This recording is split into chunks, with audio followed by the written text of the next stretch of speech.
Comedy tonight. I'm going to do like a 10-minute warm-up and then I'm going to bring up your actual. Alright? Cool. Got this covered. Anyways, you guys are all in college? What majors do we have here? Journalism? Education?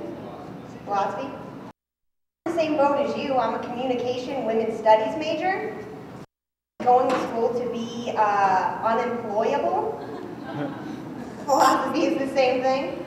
Awesome. I know what you guys are thinking probably. Women's studies major, stand-up comedian, this haircut, lesbian? No, I am not a lesbian.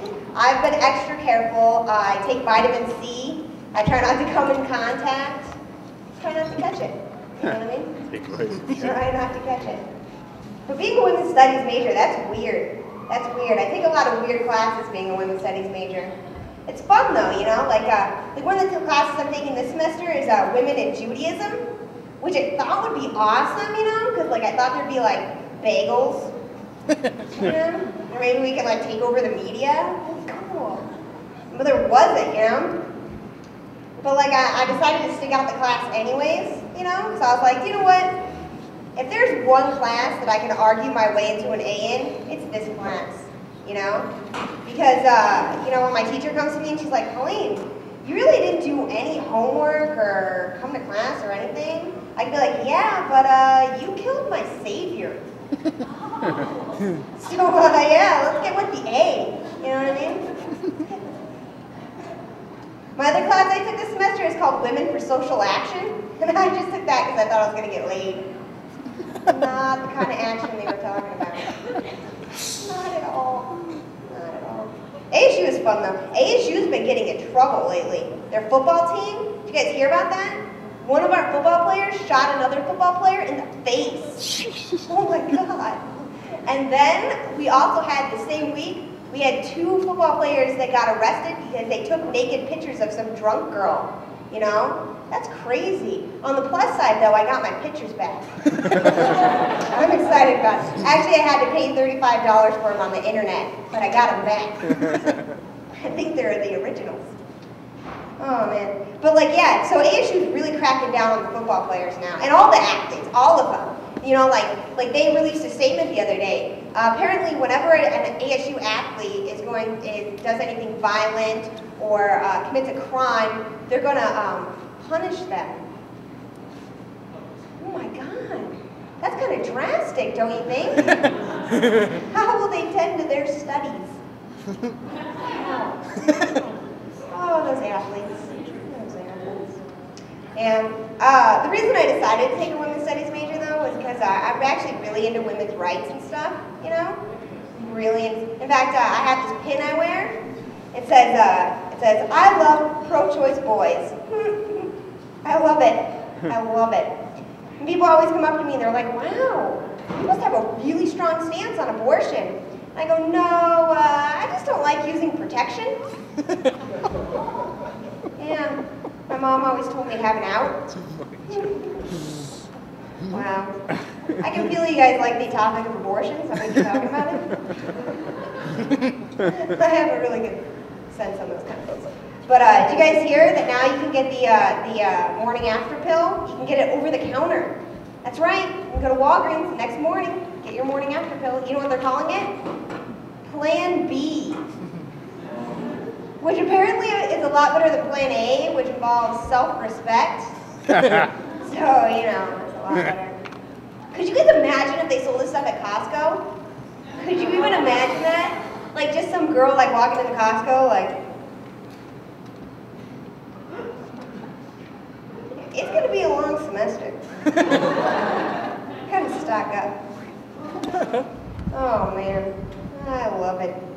I love it because I know girls at ASU would get it in a heartbeat. Sorority girls. Oh my God, Colleen, I got sick last night. Oh my God. There's no sorority girls here, are they? There are? Who, you? Who? Anyone? Anyone in sorority? Anyone? No? Sweet. They fucking suck, don't they? I only say that because they're not here, and it's fun to talk about people when they're not around because they can't defend themselves. love you. Okay. So you guys like my shirt? You guys like the Hollister? I always buy shirts that have words that go across my boobs so people will look at them. Because I paid a lot for these. And, yeah. How sad would that be? I mean, really, how sad would that be if I went into a plastic surgeon's office and I was like, hey, could you get me just like barely any? That would be odd. Could you put the bags in but like not fill them up with anything? Sweet, thanks. Yeah. Double A, bitches. You ain't seen double A's like this since 3rd grade. I'm like a battery. That's right. You put your tongue on them and they'll shock you. It's true. I'm not lying. It's just the truth. Also, if you stick your fingers on my nose and then your other fingers on my ass, a little green thing tells you how much energy I have. Like. Anyways. I just broke up with my boyfriend. Yeah. Kind of sucks too, because now I have to spend all my own money. That's not fun. I hate that. But it didn't work out because he was actually Mormon. Yeah, and I like to do crack. It didn't work. I'm just kidding. I don't do crack. I boot black tar heroin. But like I should have known. Like at first I didn't even know he was Mormon, but I should have known because like when he asked me out, he asked out like me and 6 of my friends. That should have been my first clue. But it was really awkward dating him, too, because, like, whenever we would go out, like, I would always dress casual, you know, kind of homeless, like I am now. And he would always insist on wearing, like, a tie, you know, and a helmet. So that was weird. And I would always want to, you know, drive. He would always insist on taking my bike. So that was weird. Oh, dating Mormons. Can I tell you guys one group of people I don't feel sorry for at all? At all? Freaking midgets. I'm sorry. I am sorry. I cannot feel sorry for midgets at all. And I'm sorry if there's any midgets in here, but I cannot see that you are very tiny. Maybe you should stand on a chair or something. No? No one? All right, good. But the reason I don't feel sorry for them is because, like I was watching a 2020 special the other day, right? And it was all these midgets, and they were crying about midget tossing. The thing is, if I'm a midget and I go into a bar, and there's like one of those blackboard, you know, event calendars up, and it says midget tossing tonight, I'm not going to be like, hey, little Pete, come on, let's go get some drinks.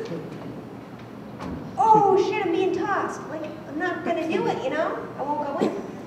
But seriously, though, the real reason I don't like them is because have you ever tried to play hide-and-go-seek with one of those sons of bitches? Oh my god, that shit's hard. And then when you finally give up too, you're like, alright guys, ollie ollie action free. They start popping up from the weirdest places, you know? Like, oh shit, you're in the coffee pot. Oh my god. Oh my god, there's one in my pocket. Oh my god. Alright guys, I'm gonna bring up your first act. This guy is a hilarious guy. Some of you might already know him because he's been driving around campus trying to get girls to get into his van all day. I don't know if you're one of them.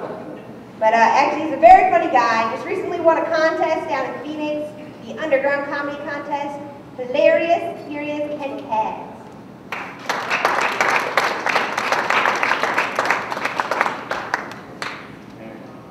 I was just asking for directions. For someone who's 4'11", you shouldn't be making fun of midgets. How you guys doing tonight? Yeah, that's great. It's Friday night and you're in college. Make some noise. Yeah. A couple of years you're going to have jobs and kids, okay? Enjoy it now. Be happy. Hey, I got to ask. Now, this is my first time up at NAU. This is kind of like an environmental college, right? You guys got a high focus on ecology and the environment. Right? We're supposed to. Yeah, that helps me out because I'm wondering, why is your school mascot a lumberjack? It's about as anti-eco you can get. Might as well have a mascot called, it would be the NAU Oil Slicks. The NAU Baby Seal Clubbers. Well, Hey, it's your school. You ought to be any of you John Denvers or something. Well, I know you guys have been studying hard, so I get you up to speed on some world events that are going on. Starting in Iraq. Iraq finished their election process this month. And I tried to follow along with this. I watch CNN, but all they'd ever show are pictures of the ballot boxes and polling places. You know what you didn't see a lot of? Candidates. There was nobody running in these elections. There's nobody out hitting the campaign trail in Fallujah, trying to win over that oh-so-fickle insurgent swing votes. Because nobody wants to be president of Iraq. If you become president of Iraq, you've got the life expectancy of a fruit fly. And to be honest, I'll call it what it is. This wasn't an election, it was a lottery. They shouldn't have been casting ballots, they should have been drawing straws. You get the short one, you're president, my friend. They had record voter turnout. You know why? You know what they were all writing on their ballots? Not me. Our country here is over 200 years old. We've had 43 presidents. Iraq is going to surpass that by July. And we'll have 70 presidents by then. The picture on the new Iraqi dollar bill is going to be a group photo. Be able to go into the Iraqi Hall of Presidents and go, oh look, Adid Mohammed, president of Iraq from 8 to 805. He was good. You know what I think would have been a lot of fun is if we got to see an Iraqi presidential debate. I think that would have been fun. It'd be a lot funner than our presidential debates. I just think it would be funny to watch a presidential candidate walk up to a podium and go, that guy's a lot better than me. There's your man, vote for him. Me, I've done drugs, I dodged the draft, I'm not gay, but I'm willing to try if it'll hurt my chances. But his opponent's one step ahead of him. He's over at the other podium. He's just wearing a t-shirt that says, I love Iran. Free Saddam written across his back. He's chosen Michael Dukakis as his running mate. This guy knows how to lose an election. We got still got a lot of violence over in the Middle East, and I think I have the solution. And it's not more war or violence. It's comics. We need comics over there. We need someone to come out of Afghanistan and break the tension there with Middle Eastern humor, if there is such a thing. Like Yakov Smirnov did for the Soviet Union. You guys old enough to remember Yakov Smirnov? Yeah. Well, he did that for Russia. So what we need is some guy to come out of Afghanistan going, hello! My name is Yusuf. I am the Islamic comic. I tell joke. You want to hear joke? I tell you joke. Huh? You want to hear joke? Okay, I tell you joke. Ready? Knock a knock. Oh, come on, you can do better than that. I like a Kablakistan. Who's there? Ready? You got to try hard. Ready? Knock a knock. Allah!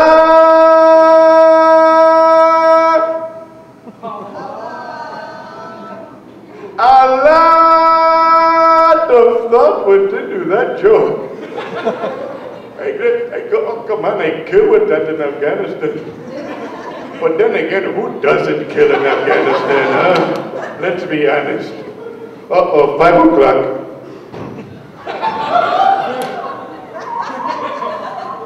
Oh, this is so annoying. He's trying the wrong fucking way. You Christians have it so easy. You go to church once a week. Maybe.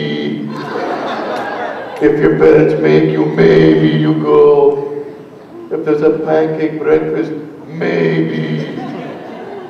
I have to do this crap 5 times a day. Okay, I got time. One more joke. I got one minute to hear one more joke. My favorite joke of all, my favorite joke today, my favorite joke, okay. A Christian, a Hindu, and a rabbi walk into a bar, okay? So I blew it up.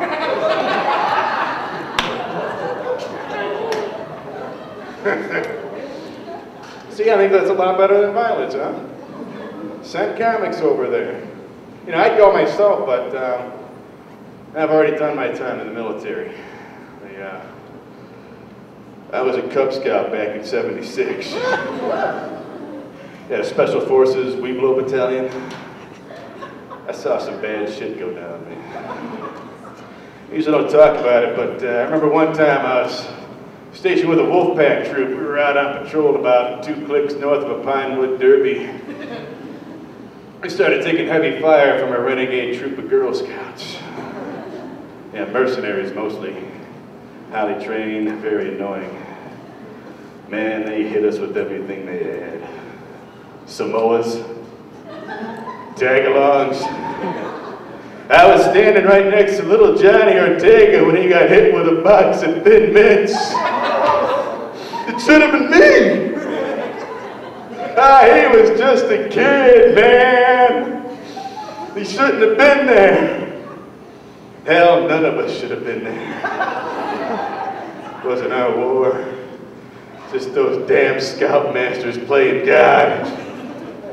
A pretty tough scrape, but we managed to patch in a call to Eagle Scout Command Post, and they dropped in a couple of 4-H sharpshooters. Some 4-H guys. They're real badasses. We pushed those lime green beret sash-wearing bitches all the way back past the no jamboree zone. Be prepared. It's my saying. Let's see, what else is going on in the world? You guys hear about that bird flu bug over in Asia? Yeah. They keep talking about that in the news, this bird flu bug. It's only killed like 100 people in all of Asia. But in response, the Asian governments have ordered the slaughter of over 100 million chickens. Well, that's not funny. But that'll really send a message to the birds of the world, huh? Yeah. And in addition, in order to keep the disease from jumping from chickens to humans, the Asian governments are urging their citizens to stop screwing chickens. And you can choke your chickens, that's fine. Just not that other stuff. And you know, speaking of China just sent their first astronaut into outer space about a year ago. Hear this. This is the bravest man in the world. He actually got into a rocket ship with the words "Made in China" written on it. The Chinese don't make space rockets.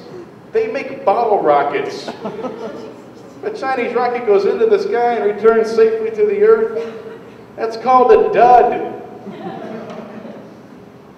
Now China's planning on sending a man to the moon. But I think China needs to focus on some of their existing issues before they launch a space program. Like that little population crisis they have. Okay, there's over 1 billion people in China. Sending one of them to the moon isn't going to alleviate that. Or how about finishing that wall you started 2,000 years ago, huh? That Great Wall. Let's go, put the other 3 walls up and slap a roof on that sucker. Chop chop. Now why settle for a great wall when you can have a really great room? You put a fresh coat of paint on it and sell that damn thing. I understand the Palestinians are in the market for a new home. It's actually a pretty good idea.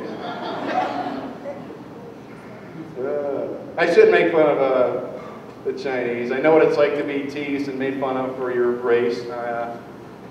I am Polish.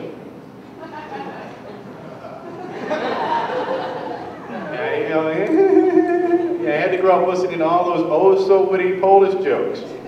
You know what? I'd like to set the record straight on a few things, if I may. First of all, I am fully capable of screwing in a light bulb all by myself. It's not a family outing. I'll call 4 of my cousins over to pick me up and turn me. I have never been trapped for hours on an escalator because the power went out. And contrary to popular belief, the best way to get a one-armed Polish person out of a tree is not by waving at him. That's sick. Get a ladder and help the man down. He's got one arm, for Christ's sake. I think it's a testimony to the will and tenacity of Polish people, the fact that he was able to climb a tree with one arm in the first place. Just stop to think about that, Mr. Funny joke-telling guy. But there is some basis behind the old Polish jokes. Polish people do have some rather bizarre customs and behaviors, especially when it comes to food. I don't know if you guys know this, but Polish people eat disgusting things. Yeah. Yes, they do. Polish people watch Fear Factor for the recipes. I will give you an example. Christmas dinner at Grandma's house, the annual meal that they prepare is called chininha. Translation, duck blood soup. Oh, this is quite the holiday treat. So where they take a duck, cut its head off, drain the blood out of the duck into a pot, then place the duck in the blood and boil it.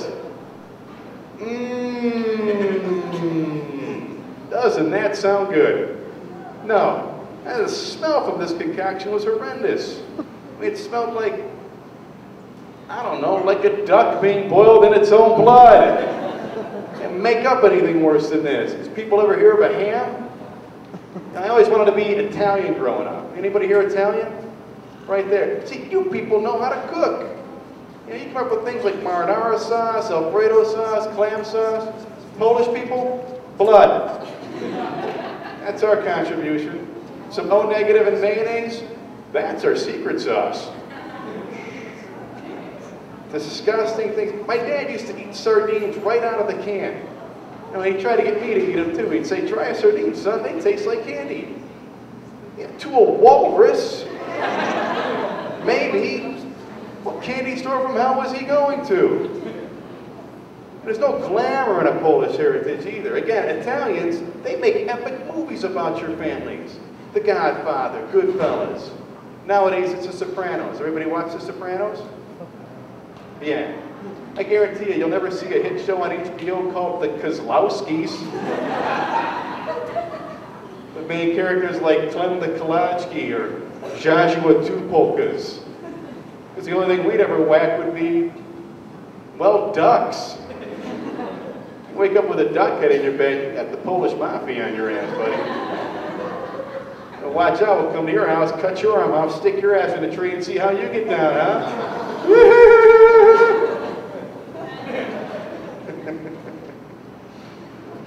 Oh boy.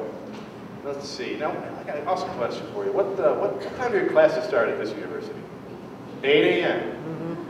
You guys hear about Duke University? Duke University got rid of all of their 8 a.m. classes because they were concerned that their students weren't getting enough sleep. Okay, so by all means, let's not, close the bars an hour early or invoke a curfew. No, let's get rid of those pesky classes that are bogging down the student body. That's the problem. 9 hours. Nobody needs 9 hours of sleep at night. It's nice to get, but you don't build a college curriculum around it. No. That's all we do in this country anymore. Eat and sleep. We're turning into veal. And this is embarrassing. It's a slap in the face to previous generations. I'll guarantee you they never toyed with the idea of pushing the Normandy D-Day invasion back to 9 a.m. because the boys in Company C were feeling groggy. That never happened. We need to get that American work ethic back in our education system. And I think it's time we took a page from our friends over in the third world countries and incorporate a sweatshop rotation into our educational curriculum. At a young age, too. Because coloring inside the lines will be a breeze for little Johnny after a year of assembling Pumas for 18 hours a day. I'm sick of this ADD crap they keep cramming down our throats, too, right? Everybody's got ADD. You don't need Ritalin to cure a kid of ADD. Just put the ADD kids in charge of running a printing press. They'll either learn how to pay attention or they'll learn to eat with their feet. That's a little dark. Oh boy. I'll tell you a little bit about myself, because I know you're dying to find out. At the edge of the seats, tell me about you. I want to hear about you. I'm married, I've got kids, and I drive a minivan. Yeah, what the hell else is there to know about me, huh? But I will tell you this, just because I'm married, I've got kids, I drive a minivan, it doesn't make me a pathetic loser. Now the fact that I was driving a minivan before I was married and had kids Pretty much puts the label right where it belongs. It's true, honest to God, it's true too. When I first started dating my wife, she was driving around in a powder blue minivan. She didn't have any kids. You'd think I would have seen the warning signs in that, huh? You think I would have picked up on that van being an enormous biological clock on wheels? Nope, that was 7 years and 3 minivans ago. But I'll tell you what, I learned something driving around that minivan. And guys, all you single guys out there, I clue you in. If you want to get women, okay, and I mean women, not, college punks like Colleen, but mature, sexually peaking women, get a minivan. And forget about this sports car Hemi BS. And women don't want to compete against a car for your attention and affection. But when you pull up to a stoplight next to a woman in your powder blue 1994 Dodge Grand Caravan, well, she is going to look over at you and think, wow, oh, that guy is really stable. Oh, I bet he's wearing socks and sandals in there. Oh, yeah. Oh. Probably has a glorious farmer tan underneath that food-stained world's greatest dad t-shirt. Oh, yeah. Well, I wouldn't give for 2 minutes of lights out, missionary style, do the grocery list in my head, sex with it. Oh, yeah, it happens. Okay, a lot.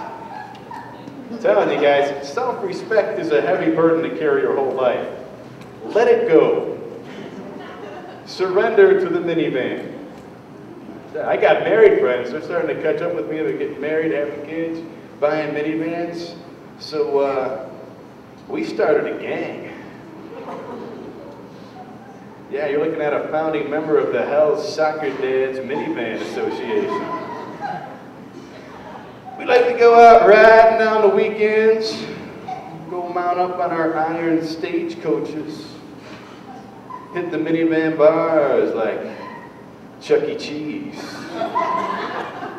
And you laugh. But I've seen some bad shit go down inside Chuck E. Cheese in my day. Skee-ball fights, tantrums. I once watched a kid riding a gyrating Jeffrey the Giraffe train barf pizza out his nose onto his little brother. Man, he didn't cry or nothing. He just kept on riding. That little kid. Little friendly advice too, you don't want to mess with the Hell's Soccer Dad either. All right, we're like wounded animals out there. Remember this the next time you're at a stoplight pointing at one of us and laughing. That the only thing more embarrassing than driving a powder blue minivan is getting your ass kicked by the guy who drives a powder blue minivan. Because we got nothing to lose. Being beaten unconscious is a pleasant alternative.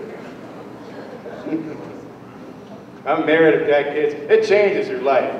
It changes your life dramatically. For example, you sir, what was the last rock concert you went and saw? Chase Murray. Good band? Good time, yeah. You know what the last band I saw in concert was? The Wiggles. Last week, Dodge Theater, front center in the pit for the Wiggles with my 4-year-old and my 2-year-old. That's what happens, in the pit.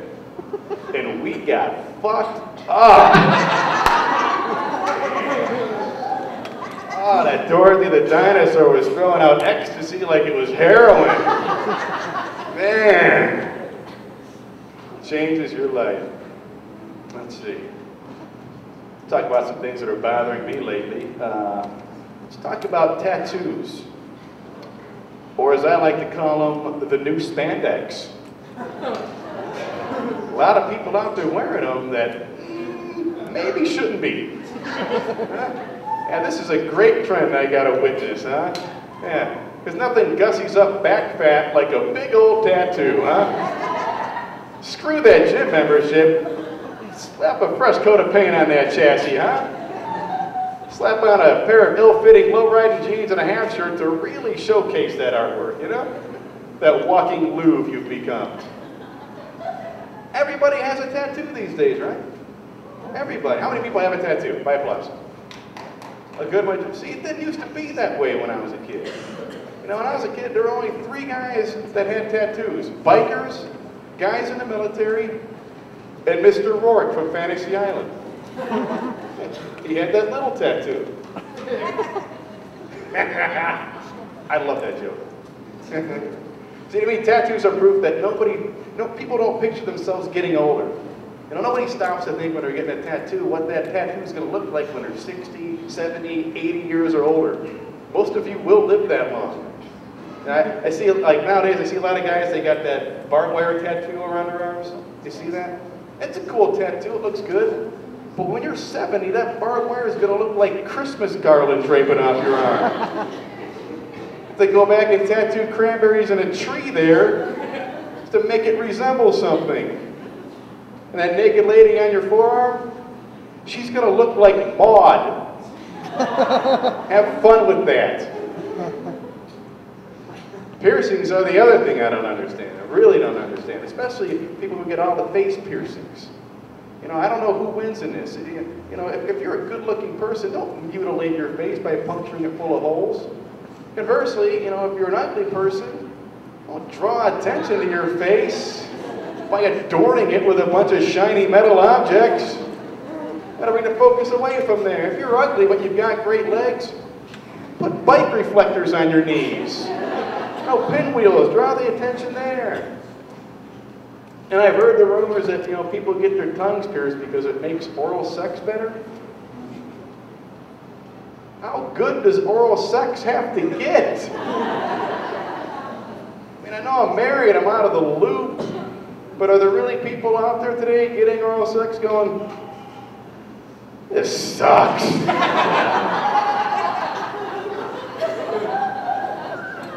I'll just forget I even asked. What's wrong with people? And if it does work, why would you just get one stud in your tongue? Why not encrust your entire mouth with ball bearings?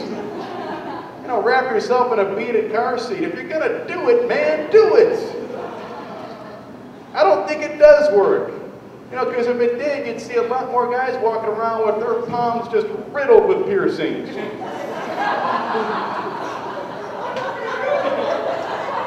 Hey, you build a better mousetrap.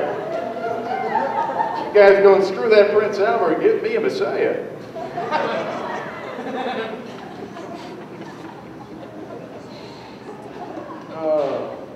Another thing that's annoying me are all these TV dating shows they've got. You guys watch all those? Like The Bachelorette, For Love or Money, Who Wants to Marry My Dad? Oh, problem with all these shows, yeah. Why are you laughing? Who Wants to Marry My Dad? They only cater to single people. You know, where's the reality dating show for a guy like me? Why can't they go with a show called Who Wants to Be My Little Whore on the Side? Huh? That'd be a fun little show, huh? Real simple to produce. All you gotta do is get 15 somewhat attractive girls with self-esteem issues. Set them up in hotels around the city where I can meet them for our dates. It'd be great. We can play all the little dating reality games. We can play games like Who Can Keep a Secret? Instead of a rose ceremony, every week I'll give the girls I like a beeper so I can call them when I'm in need of another date. And then we'll let America decide who gets to be my little whore on the side. Coming to the WB this fall.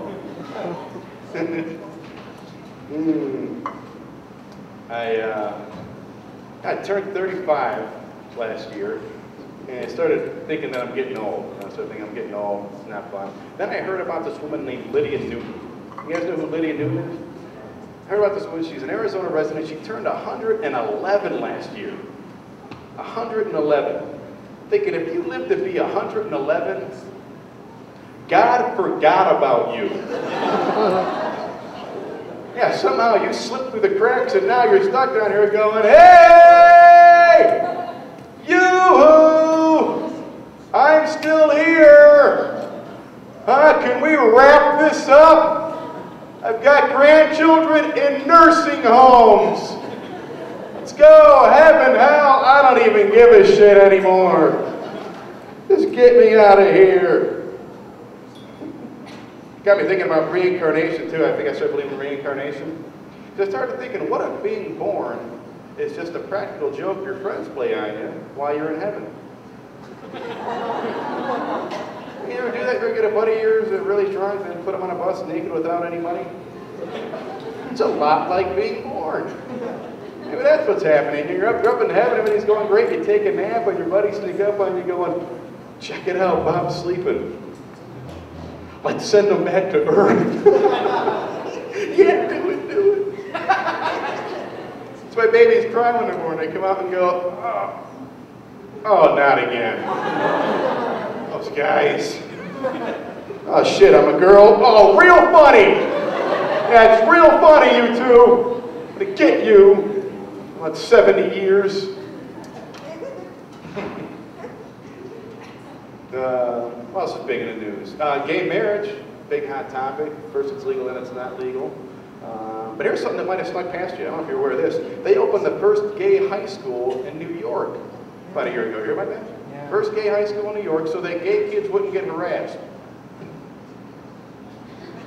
Yeah, there's some smart thinking. Sure, because when you're walking down the streets of New York with your homo high varsity wrestling jacket on, no one's going to screw with you. Okay, why would they call it a gay high school? Why add stigma to stigma? Call it a gay high school. Call it a prep school for ASU.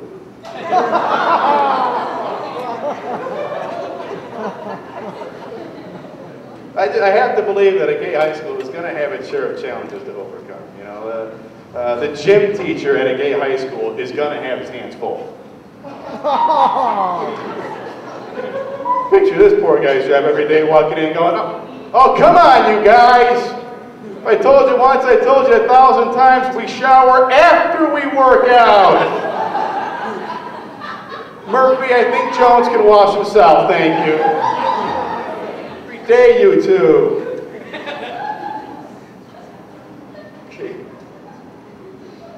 Gay marriage. You know why people are against gay marriage, I think? Because gay people would be good at it. And that pisses us off.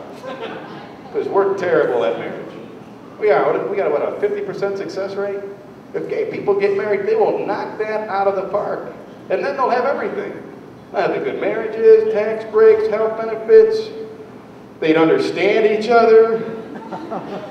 Be having sex in their marriage. No, screw them. If anything, we're going to make all marriage illegal. Because they don't deserve to be that happy, and we don't deserve to be this miserable. And God is against gay marriage too. Oh yeah. You know, not for any moral or ethical thing. He's just pissed he didn't think of it first. He's up there looking down and going, oh, I'll be damned, look at that. It does make more sense. Now look, they get along, they understand each other. I'll tell you what I should have done. I should have taken Adam's rib, shoved it up his ass, and made it a uterus. That would have been a good idea. Holy crap, how old is that woman? Jesus, she's got to be 100. Lydia Newton? I'm sorry, sweetheart, I thought I killed you 40 years ago. What the hell up here? Doing down there? What else is going on? I took my kids to a museum about a month ago, and they had this big bug exhibit going on. And I started reading this thing on ants. And it said that an ant colony can live up to 80 years. The ants will come and die in that period, but the whole colony can live for 80 years. And I thought, well, what the hell happens after 80 years? And why would an ant colony just cease to exist? You know, do the ants all wake up one day and go, oh, fuck this. We're ants. It's not going to get any better. It's been 80 years. We're still living in an underground tunnel system. Just crawl under a magnifying glass and end it all.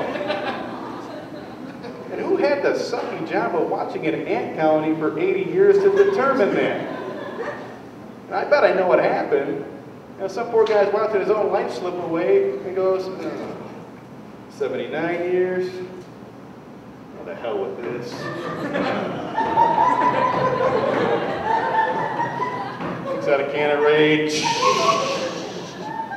Makes his last journal entry. After 79 years, all ants secrete a white foamy toxin, curl up and die. Seacrest out.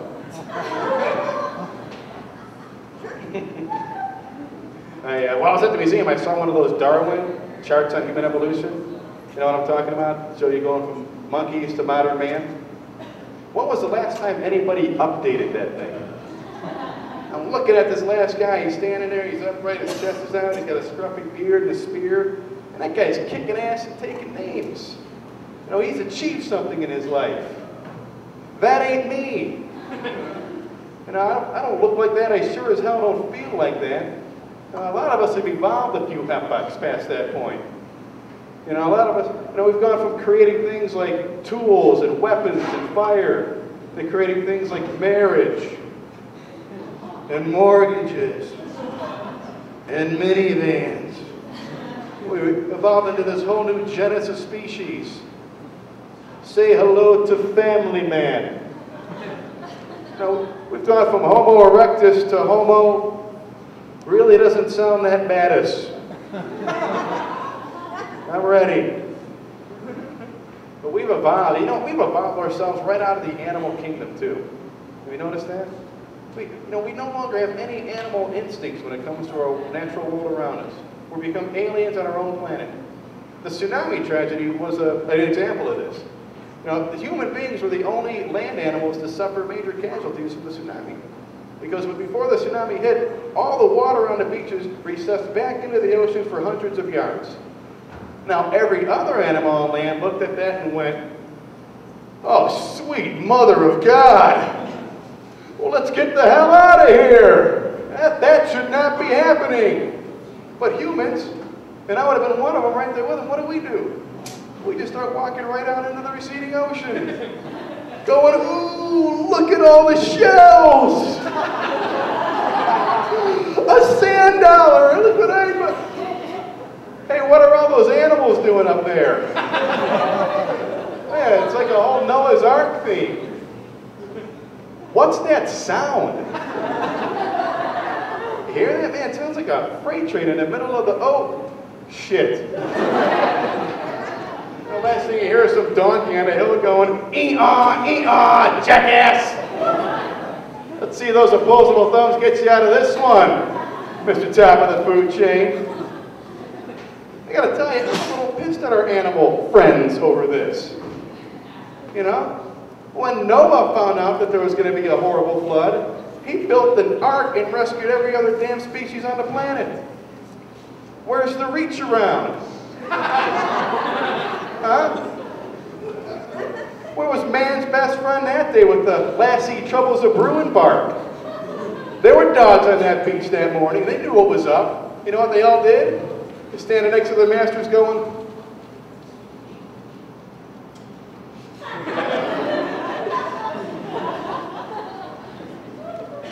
animals. That's we've become so disjointed with the whole animal world. We're even surprised when animals act like animals.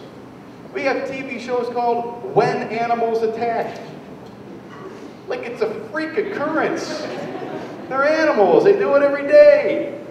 When Animals Attack. They should call the show When People Relax Around Circus Bears. A little more appropriate, don't you think? I'm watching one show, this Russian bear trainer gets attacked by one of his bears, and they always say the same thing, too. They always come out and go, well, he's never done that before.